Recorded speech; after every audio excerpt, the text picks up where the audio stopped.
Hi, it's Steve. Today we're going to show you how to change the door strike on your washer. It's a really easy job. All we're going to need is a number 2 square head screwdriver. Let me show you how we do it. Now to do this repair, we'll just open the door up fully, and then we're going to remove the 2 screws that secure that door hook or door latch to the door.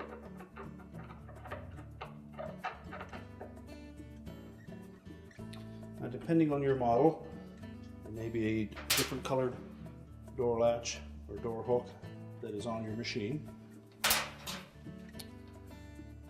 We'll take our new one. There's a little notch on one side that fits into a projection on that inner door panel. That ensures us that the arrowhead portion of that strike is at the top. We'll just reinstall the screws and tighten them securely. Check the operation, and your repair is complete.